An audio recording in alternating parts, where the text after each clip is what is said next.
ছেলে হোক মেয়ে হোক প্রতিটি মানুষের কিন্তু একটা লক্ষ্য থাকা উচিত। যেমন আমি যখন পড়ালেখা করতাম তখন কিন্তু আমার লক্ষ্য ছিল যে পড়ালেখা শেষ করে আমি একটা চাকরি করব। কোনো একটা কারণ বিশেষে আমার কিন্তু পড়ালেখাটা শেষ হয়নি, মানে আমি শেষ করতে পারিনি। তো লক্ষ্যটা কি হলো, ওখানে ভেঙে গেল। কিন্তু তার মানে তো এই না যে আমার জীবনটা থেমে গেল। তো তারপর দেখলাম যে চাকরি তো আমার হবে না, তো আমার তো আরও হাজার পথ খোলা আছে, তো আমি সেই পথ বেছে নিই। তখন মনে হলো যে আমি একটা বিজনেস করি।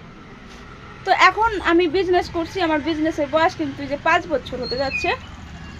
বাট ভগবানের ইচ্ছাতে আমি কিন্তু প্রথম বছর থেকেই মোটামুটি সফল। আমি কিন্তু এই ছোট ছোট বিজনেস করছি, ছোট্ট একটা, কিন্তু তারপরেও আমি সফল। তো প্রতিটি মানুষের লক্ষ্য হওয়া উচিত।